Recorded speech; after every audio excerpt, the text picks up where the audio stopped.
Olá, Flávio Guardia, advogado, especialista em defesa do consumidor.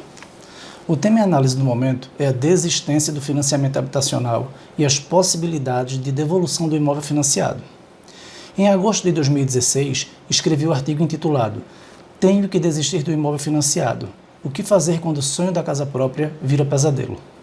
Somente no ano de 2018, essa postagem recebeu pouco mais de 34 mil visitas, o que revela o grande interesse das pessoas por esse tema. As principais dúvidas levantadas foram: posso desistir do financiamento imobiliário?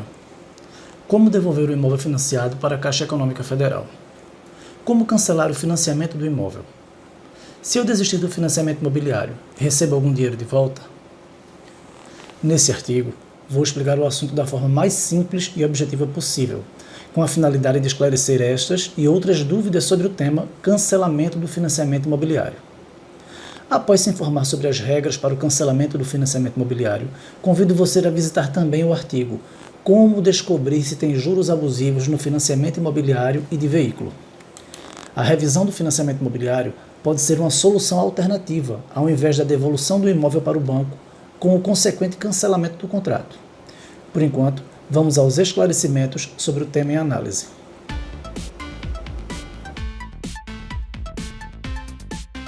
Posso desistir do financiamento imobiliário?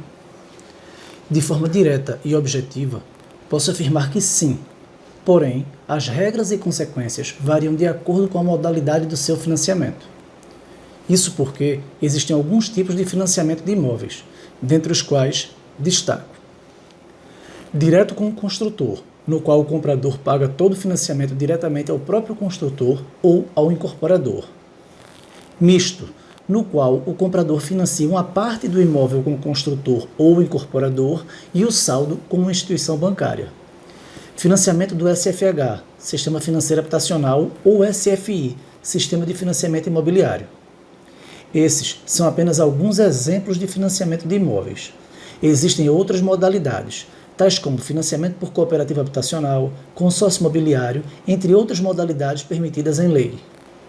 Para o caso em estudo, vamos nos limitar às regras para a desistência do financiamento de imóveis adquiridos por meio do programa Minha Casa, Minha Vida.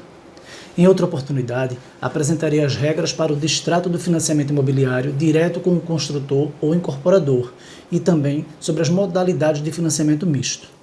Então, respondendo de forma mais clara à pergunta inicial, podemos afirmar que sim, é possível desistir do imóvel financiado pelo programa Minha Casa Minha Vida. Posso devolver o imóvel financiado para a Caixa Econômica Federal?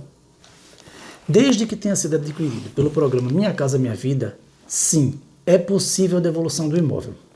Até o ano de 2017, não existia previsão legal para a desistência do financiamento do imóvel em razão da incapacidade de pagamento por parte do consumidor. As regras de devolução estavam previstas na Portaria 606, de 14 de dezembro de 2016, do Ministério das Cidades, limitando-se às seguintes hipóteses. Artigo 2º. Nas situações a seguir relacionadas, os contratos poderão ser distratados, visando a retomada do imóvel e a substituição do beneficiário. Inciso 1. O beneficiário foi impedido de ocupar ou foi retirado da unidade habitacional por invasão ou ameaça. Inciso 2. Família que faça parte, pessoa atendida por medida protetiva prevista na Lei 11.340, de 7 de agosto de 2016. Ou família que faça parte, pessoa enquadrada em programas de proteção a vítimas e testemunhas na forma da legislação específica. No entanto, estudos do governo federal ao longo do ano de 2016 demonstraram o crescimento do número de pessoas que não estavam conseguindo pagar o financiamento dos imóveis adquiridos pelo programa Minha Casa Minha Vida. A explicação era óbvia. A partir daquele ano, a taxa de desemprego ultrapassou os 2 dígitos, atingindo, naturalmente, a parcela da população que menos recursos financeiros dispõe, ou seja, justamente o grupo econômico que mais faz uso desse tipo de programa. Observe o quadro da PNAD contínua, divulgada pelo IBGE, e será fácil entender o contexto histórico daquela época. Variação mensal da taxa de desemprego. Ano de 2016, inicia com a taxa de 9,5%. Em seguida, rompe a barreira dos 2 dígitos e assim vai até o final do ano de 2016, fechando dezembro com 12% de desemprego. Essa situação fez com que em julho de 2017 o governo federal implementasse modificações nas regras que prevê o distrato, cancelamento do financiamento do contrato, sem gerar maiores prejuízos para o financiado. Quais as exigências para a devolução do imóvel financiado? De acordo com a nova regra, as hipóteses anteriores foram mantidas, ou seja, na hipótese da ocorrência das seguintes situações: impedimento de ocupação da unidade habitacional, atendimento por medida protetiva ou atendimento a pessoas protegidas pelo Programa de Proteção à Vítima e Testemunha. A diferença veio na inclusão da expressão ou por solicitação do beneficiário, contida no artigo 1º da Portaria número 488, de 18 de julho de 2017. Vejamos a diferença com destaque para os trechos em realce, como sendo aqueles incluídos pela nova regra. O contrato firmado entre o Fundo de Arrendamento Residencial, FAR, representado pela Instituição Financeira Oficial Federal, IF, e a pessoa física na qualidade de beneficiária do Programa Minha Casa Minha Vida, PMCMV. Será objeto de rescisão nos casos de descumprimento contratual, ocupação irregular, desvio de finalidade ou inadimplemento com os pagamentos das prestações da compra e venda, ou por solicitação do beneficiário. Entendida a alteração que veio a permitir a desistência do financiamento por solicitação do beneficiário, vamos verificar as exigências para esse procedimento. Parágrafo 3º. Os contratos somente poderão ser rescindidos por solicitação do beneficiário se atendidos os seguintes requisitos. Inciso 1º. Seja formalizado pelo beneficiário o pedido na instituição financeira contratante, informando os motivos da desistência. Essa exigência faz referência à manifestação oficial, no sentido de que o financiado deseja solicitar o cancelamento do financiamento com a consequente devolução do imóvel.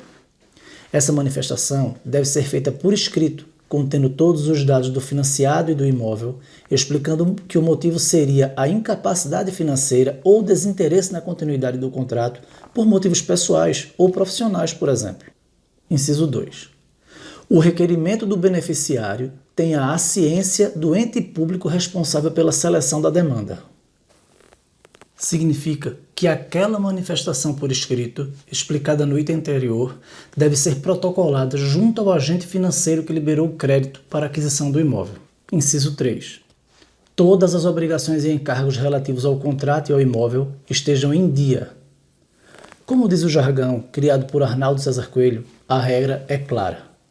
Não é possível aderir ao programa de desistência do financiamento com as prestações atrasadas. Vale acrescentar que, além das prestações do financiamento, os demais encargos incidentes sobre o imóvel também devem estar em dia, tais como impostos e taxas condominiais. Inciso 4. O imóvel não esteja em situação de ocupação irregular. O imóvel que deverá ser devolvido não pode estar na posse de terceiros. Essa regra visa evitar que imóveis objetos de repasse, os famosos contratos de gaveta, sejam objeto de cancelamento de financiamento com outra pessoa habitando a residência. Inciso 5º. O imóvel seja restituído nas mesmas condições físicas que se encontrava na época da contratação. Caso o processo de devolução do imóvel atenda aos requisitos anteriores, deverá ser realizada uma vistoria prévia, atestando-se que o imóvel se encontra nas mesmas condições da época em que for adquirido pelo desistente. Inciso 6º. Todas as obrigações, despesas, custas cartorárias e encargos relativos à rescisão sejam arcadas pelo beneficiário. Por fim, após ultrapassadas as exigências burocráticas, surge mais uma despesa para o desistente. Todas as despesas relativas à transferência, incluindo o imposto de transmissão do bem, despesas com nova escritura e registro e quaisquer outros encargos exigíveis para a transferência do imóvel devem correr por conta do financiado desistente. Caso eu desista do imóvel financiado, recebo algo de volta referente às parcelas pagas? Aqui temos uma situação extremamente polêmica. As regras do distrato, apresentadas pela Portaria 488, de 18 de julho de 2017, objeto deste estudo, não prevê a possibilidade de ressarcimento de qualquer quantia. Muito pelo contrário. Como visto, exige o pagamento de todas as prestações eventualmente atrasadas, além do pagamento dos encargos incidentes sobre o distrato. Porém, como escrevi no primeiro artigo sobre a desistência do financiamento imobiliário, o contrato de compra e venda de imóvel, mesmo se ocorrida no âmbito do sistema financeiro habitacional, caracteriza uma relação de consumo. Para que não restem dúvidas, vide o entendimento do Superior Tribunal de Justiça sobre o tema. Processo civil, recurso de agravo legal contra a decisão terminativa em sede de agravo de instrumento. Sistema financeiro de habitação. Aplicabilidade do Código de Defesa do Consumidor. Entendimento, inclusive, confirmado pelo Superior Tribunal de Justiça.